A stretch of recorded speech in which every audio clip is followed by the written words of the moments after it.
completely agree with that. Kasi nakita nila na, sandali lang, talagang nahirapan tayo. Sabi mo nga kanina, Rob, no, saktong-sakto, yung harit na naka-retribution, ang laking impact talaga ng harit na retribution. And with that, SV will respect the harit and remove it out of the game, out of the hands of AA. Pero nakita rin kasi talaga natin kanina I completely agree doon. Medyo naging play defensive sila. Kasi napag-usapan natin kanina on that Game 1 draft na sobrang bilis ng movement dito ng SV. Hindi lang talaga nila na-pull off na maaga. Kasi tingin ko with the control as well from the jungle kay Boy Joy, kay Joy Boy pala.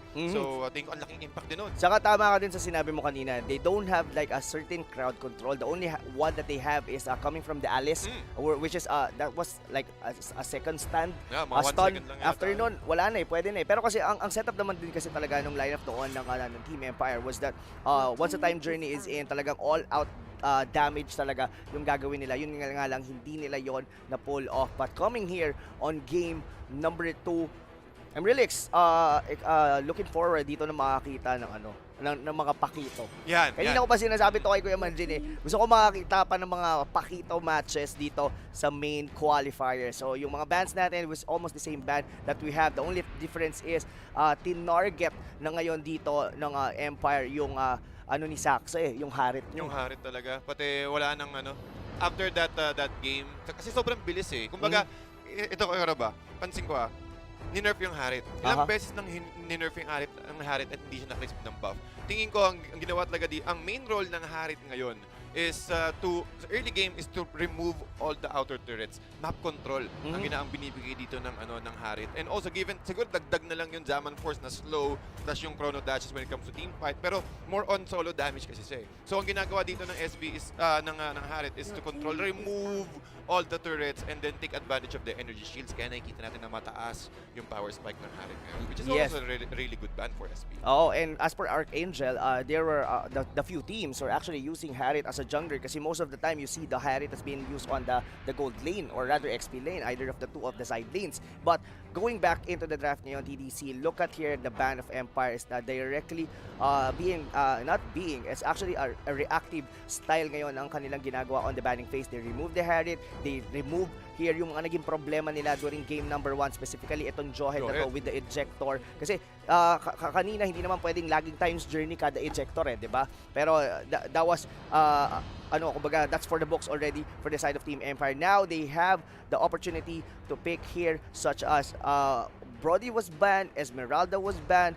Who do you think was gonna be the first pick ngayon dito ng Team Empire? Tol, tingin ko yung Parsa Kasi mainit ang Parsa ngayon. Imposible. Pati Benedetta hindi na naman napili. Pero ang Benedetta kasi, napapansin ko laging red team ang kumukuha ng Benedetta. Benedetta +1. Kasi kung ipa-priority mo yung Benedetta, mas madali siya ma-counter pag wala kang second pick So, yes. I think Parsa is a safe pick here para sa... Thank you. They heard you right, TDZ. Farsa, and if I'm not mistaken, Farsa is also one of the best pick din kasi nung kanilang mid-mage. Yan, si Imba or si Varius gonna be using it right now. Meanwhile, on ARKANGEL, now, Benedetta, you mentioned it earlier, Benedetta +1, and the question is, kung kukunin nila yung Benedetta, what's gonna be it for the +1? Will ARKANGEL be the one to use the Basha over here on the Team Empire, or the Sylvana is actually gonna be a good pick dito for ARKANGEL? Mas safe yan. Tingin ko kasi mas pwede niyang mahabol. Maraming capability yung Sylvana na makahabol kapag nag-wings by wings. Dito yung Parsa. Again, Imperial Justice to close the gap and then Cometic Lance kung sakali. Or go for the Cometic Lance first then dash then to Imperial Justice. And with that, ito nang yung nagiging +1 dito ng AA on top of the Benedetta. Ang dami ding reach dito for the side of ARKANGEL. Saka kung iisipin mo in terms of having a Sylvana, napaka broad or rather napaka-versatile ng type ng draft na pwede nyong gawin talaga whenever you have this Sylvana. You could go for a draft na pwedeng puro AOE. You could go for a draft na pwede kayong panghuli nyo gagamitin yung Imperial Justice wherein pwede nyong ma-burst down kagad yung mga heroes na with high mobility. Like for example, a Lancelot, even a Ling, or even Hayabusa. Yung mga ganong klase ng mga hero. But for the side of Team Empire, they're still gonna be picking once again, they'll be going for the Digi and the Claude. So tingin ko parang ito na yung magiging ngayon, kapag merong Claude, merong Digi to protect. Pero I completely agree. Tingin ko napakagandang pick din dito against Sylvana. Nakita natin yan nung M2. Talagang napakalaking counter because again Sylvana shines on the mobility as well, but he will risk to use his skills after that. So kapag meron nahuli ng isang Imperial Justice, recta times journey. Kapag kung sakali makatakas, isang reverse time ka agad, and I think that is really efficient for SB to pick that Diggy as soon as possible. Kasi kapag naban siya agad with this current draft from AA, ang laki, ang taas ng physical burst ng AA ngayon. Sobrang sakit ng physical damage indeed talaga dito ng Archangel, and given at the heroes dito ng side ngayon ng Team Empire, this is the Farsa, this is a Claw jungler, and yes, pwedeng mag-build dito ang Diggy ng tank items, but in terms of scaling, the Hayabusa would always outbest dito yung mga squishy heroes ngayon dito ng Team Empire. So, kita mo na ito na yung most likely gonna be the trio for the side ngayon ng Team Empire. Itong Diggy na to would be their support tank in a sense, and as well, itong Farsa, well, do you think there's a possibility that this Farsa na ginagamit ng ibang teams going for like XP lane? At pwede pang posible na pumik dito ng ibang mage, pero I doubt no? Kasi parang in terms of the way ang draft natin ngayon is that Team Empire would probably go for a certain fighter like a Yuzhong, or pwede rin Lapu-Lapu once again, or the Basha is already been banned ngayon dito ng Archangel. So, I'm really leaning towards dito for Team Empire to be picking a fighter to be able like a pseudo tank for them on the mid game. I completely agree, and you might be right on that one na pwedeng siyang maging side lane sa XP lane kasi nagsashine talaga siya once na nakakuha agad siya ng level 4. Kung sakaling papwesto si Farsa sa XP lane, ang bilis ng rotation dito ng Empire. And I think it is also enough if they will go for the Farsa side lane para matulungan dito yung Claude na mabigyan ng space sa jungle area nila. I completely agree there, that is also possible. Kaso ang magiging risk dito sa AA is medyo matatagalan yung rotation dito kasi dulo-dulo ang magiging side lanes, ang magiging lakad dito, or rather lipad ng Farsa kung sakali. So, looking at AA naman, ang taas ng physical burst nila, amplifying with the passive of Sylvanas, talagang masakit. This is very scary indeed for the side of Archangel dito, TDC. Why?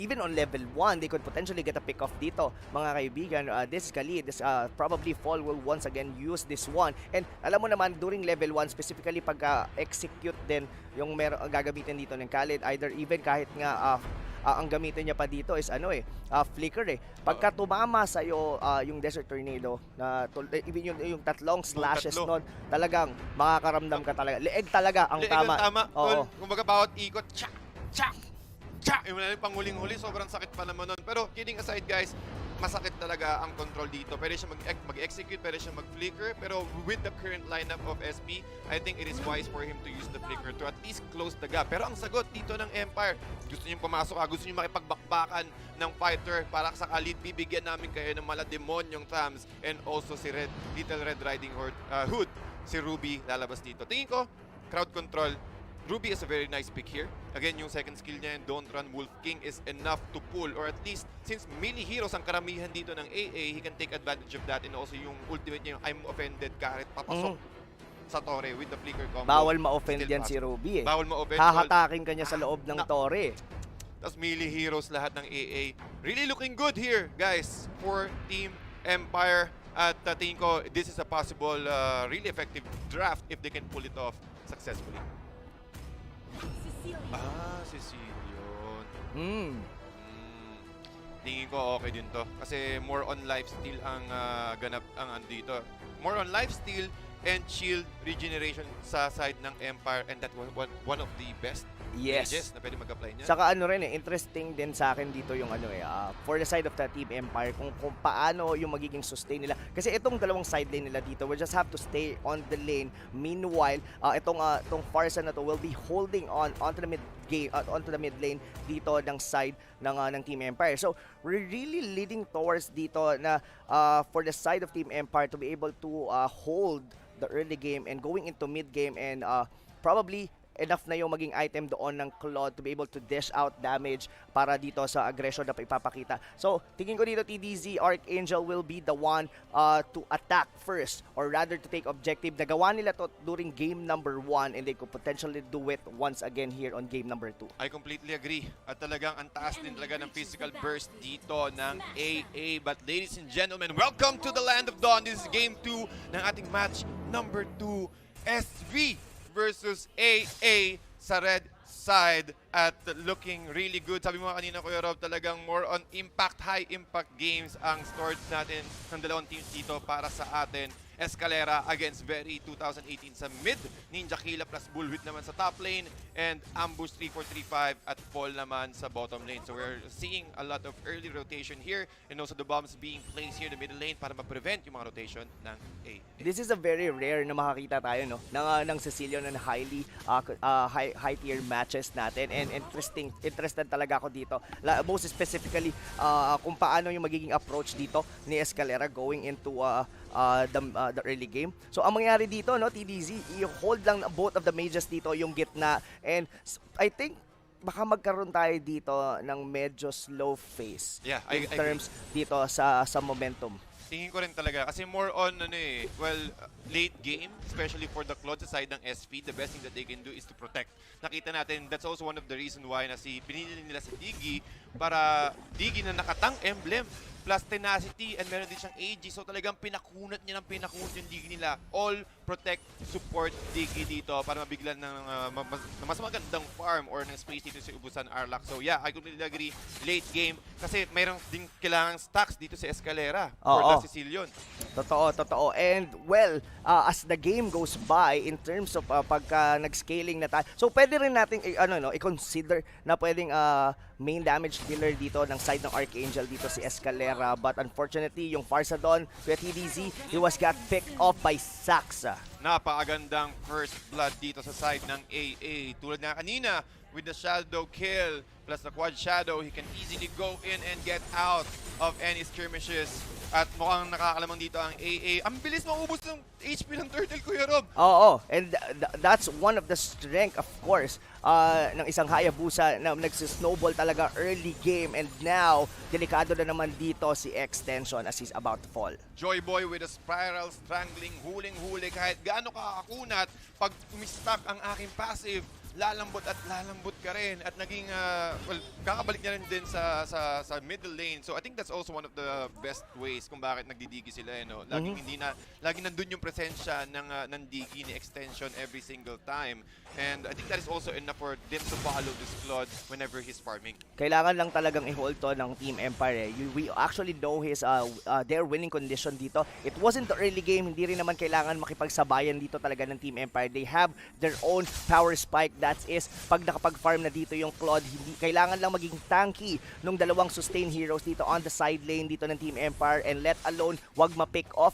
Kumbaga, ang gagawin dito ng Team Empire, i-hold lang nila to. Parang ita-turtle it out nila to the point na pagka reliable na yung damage dito ng Claude, doon na lang sila sasabay or probably get an awkward engagement para sa side dito ng Archangel at pwede nila yung i-punish. Yeah. Again, look for any opening, sabi nga dito ni Rob, para sa side ng Empire at yun yung possible way for them to punish this rotation from AA. But talking about rotation, Imperial Justice mukhang nahuli dito. I'm offended. Plus, the damage from the Don't Run Wolf King enough to take down Saxa Jago and stop him from snowballing. Pero si Bullwhip talaga dito, ang ganda ng pagkakahatak nyo dun sa loob. Yes, yun yung mga engagement na kailangan gawin talaga. So, in terms of sa boxing dito, Kuya TDC, kumbaga counter puncher kasi dito ang Team Empire. And yun yung mga kailangang iwasan dito ng Archangel, yung maging masyadong sabihin na natin maasi, maging overly aggressive. Kasi itong early game na to, hawak na nila to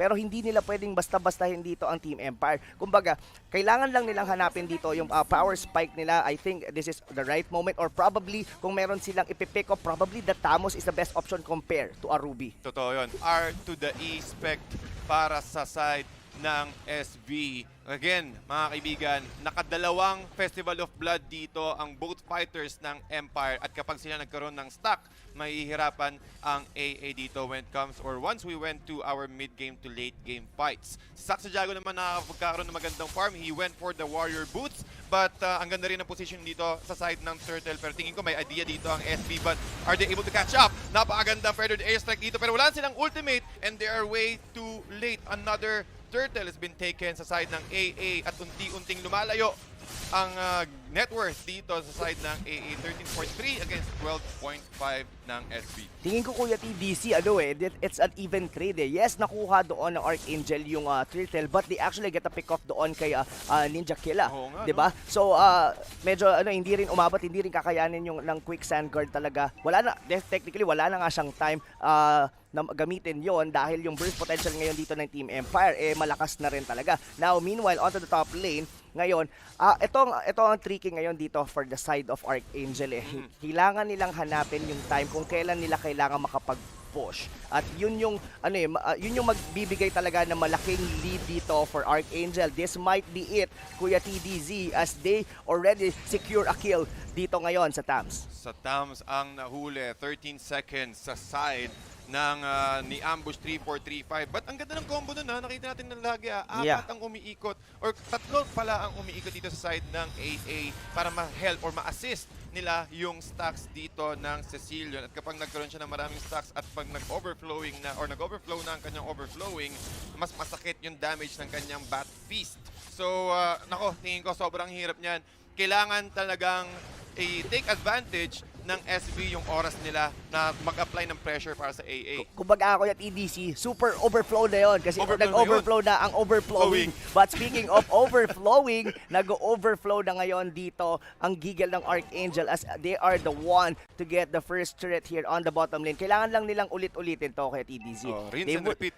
They could get a pick off, then from there, convert it into a push. Hindi kasi pwede yung pag-pick off nila, babalik sila sa jungle nila, babalik sila sa pagpa-farm kasi nakakasabay dito in terms of gold dito ang Team Empire. This is a 2,000 lead, pero this is still manageable on their side. Nako, talking about managing the rotations here and also the objectives. So, umikot dito, feathered airstrike, enough ba yun para mapatay na si Ninja Killa? Ninja Killa lumuhod, pero na-takedown agad nila yung Claude. Ubusan, Arlak will go down, pero yung damage pa rin in the Turtle objective has been taken out by Saxajago. 1-for-1 casualty. Pero tingin ko, Kuya Rob, lumamang dun yung AA kasi na-take down nila si Ubusan Arlak. Yes, that's definitely a favorable trade coming from ARKANGEL. Muntikan pa ngang mabuhay doon si Yasuo or rather Ninja Killa. Kasi nakapag quick sand guard pa siya and buti na lang yung Tamus zinone out yung ibang members dito ng ARKANGEL. Kasi kung nakapag-back up doon sa sa Khalid, tingin ko baka na-turn around pa nila yun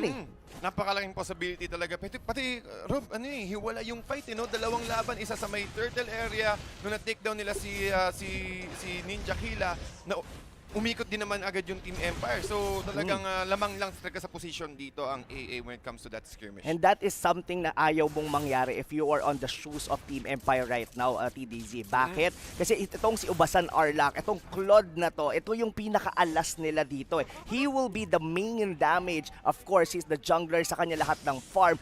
Kumbaga, ang kailangan lang gawin ng mga fighters dito ng Team Empire is to sustain.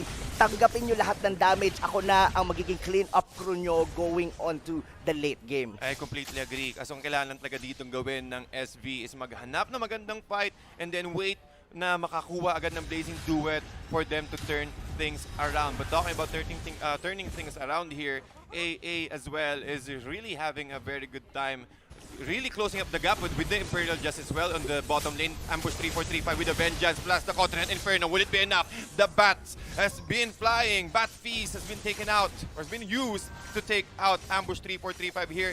And +1 na naman sila sa turret.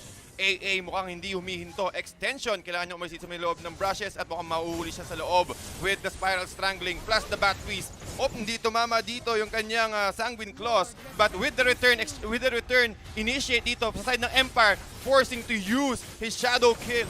And I think he's out of position here para kay Saxajago with the Quad Shadows. Enough ba yun? Mukhang mabubuhay yata siya. Hindi, sabi ni Bulwit. Be good for me, sabi dito.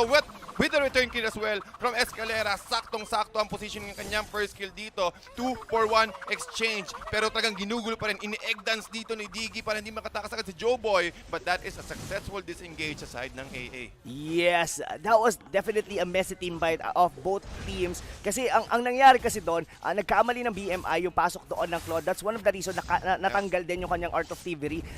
Awkward na rin yung position niya to be able to use his blazing duet. Then parang nagkapilitan na eh. And luckily hindi sila naubos doon kasi medyo makipot yung lugar na yun eh. We're in, yun yung pinaka gusto mo if you are Escalera, if you are the Sicilian, yung dikit-dikit yung mga kalaban mo to be able for you to deal out the maximum damage para sa mage na to. Meanwhile, wala pa nga doon si Paul eh. Kumbaga that was a 4v5 technically match up and all the while nagbabasag lang sa top lane yung Benedetta. Nako, talking about Benedetta dito, 202. Meron siyang additional 10% life steal on top of his emblem, and they will also secure another turtle. Nako, Rob, si Escalera nakuha na niya ang kanyang Holy Crystal. Tapos kakatapos na din makakuha yung kanyang Lightning Truncheon at talagang masakit kaagad ang damage dito ni Escalera. Ano man pwedeng gawin dito ng Empire para ma-take down tong mga heroes dito ng ng AA? Well, possibly pwede nilang pasukin dito si Escalera pero kasi hindi mo naman basta-basta madidikitan kasi ang isang Sicilian eh. Oo. So the best thing na pwede nilang gawin dito is probably do a counter engage pero dahil merong Lord ngayon, they have to play it defensively kuya TDZ. They have to go for the minion first and make sure na walang mapipick up sa kanila on the process. Yep, and just like so, AA nakakuha na naman ng isa. Talagang kinakat nila lahat ng waves.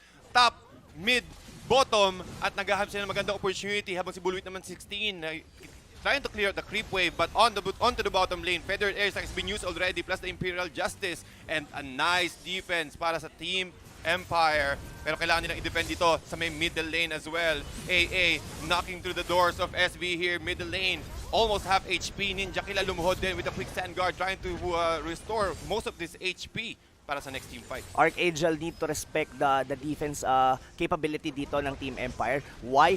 Meron silang mga feather airstrike dito. They have a lot of AoE damage given that nandito pa rin naman yung isang Ruby. We've seen this earlier na nakakuha siya ng I'm Offended. Pwede siyang mag-hook or rather mag-side papasok ng team nila. And given that dito sa side ng ARKANGEL, walang may Purify. If they could be able to get sack sa Jago, they could be able to take down probably Escalera inside their base. And that's gonna be a good turn around para sa Team Empire. Perfect call, Rob. At talingin ko, yun din talagang pinaka-effective way for them to pierce the front lines of AA. Kaso mukhang nahulit dito si Bulwit. 16 at wala ng frontliners dito. Mahihirapan mag-defend. Question mark dito ang Empire kasi because sa damage, kita mo yung sobrang sakit. Subusan Arlak, kalahati ang kanyang HP niya at wala ng tier 3 turret dito mga kaibigan habang yung mga sideline samahan ng SB is pinupush din ng Cannon Waves. AA, mga nag-aabang na sa may labas ng main inhibitor turret dito. Escalera pumapasok din sa loob. Pwede extract trying to defend their base. But will it be enough though? That's a big question. Pero mukhang hindi. Ambush 3-4-3-5, popping up the Vengeance plus the Counter Inferno. Saksa Jago taking a lot of damage here, almost half HP. Pero napakagandang defense din dito sa side ng Team SB. They're able to repel and push back AA to defend for another wave. Team Empire gets to leave another team fight dito, TDZ. That was very unfortunate for the side of Team Empire dahil yung Claw doon, tinimingan yon ni Ninja Killa. Nung pag BMI niya doon din, nag-raging sandstorm dito yung ating Khalid, and from there, nagsunod-sunod na and na-pick off nila doon yung Claude. And now, this is a commanding lead, TDZ. That was 11,000 gold lead for ARKANGEL. Ang kailangan na lang nilang gawin dito, they could potentially freeze the lane, hold in, hanggang makakuha sila dito ng susunod na Lord as Team Empire, they're really struggling on defending right now. Totoo yan. At talagang tingin ko, well, totoo talaga yun, Rob 35 seconds na lang ang next respawn timer ng Lord at kailangan talagang makipagbakbakan ka agad. Go for the high risk, high reward plays dito sa side ng Empire, tingin ko talaga. At yun ang magiging sagot para ma-repel at ma-force ng Game 3 for this match. Kumbaga, parang nakita na rin natin to kanina parang isipin mo yung ginagawa nilang TP dito, parang na sila ng chakra Oo, parang parang kumbaga parang kay Goku, charge! Parang nagcha-charge na Oo. rito eh. At nararamdaman na nga dito ng Archangel ang tagumpay as they were want to secure the second floor dito mga kaibigan. But Bullwit tried to get a vision dito pero mukhang delikado yon TDC. Tinamaan ng Imperial Justice with the feathered airstrike. Bulasan muna, sabi dito ng SP, mukhang nahuli tayo. Pero sandali lang, sabi ng AA, hindi naman pipigilan. Ubusan, nahuli na naman 47 seconds without the Claude. At double kill para kay Escalera. Extension na ang susunod. 4-4-0 exchange. At AA, binate lang namin kayo. Kunwari lang maglo-lord kami, pero ito na kami. Didiretso na kami sa gitna. Hinihintay lang namin ang next minion wave. At mukhang tatapusin na yata ng Archangel ang laban. Very 2018, kaya ba niyang i-feathered airstrike to? Pero mukhang hindi yata abot dun sa may main cannon wave. At mukhang may ipit siya sa loob. AA will win the match 2-0 against Empire. That was definitely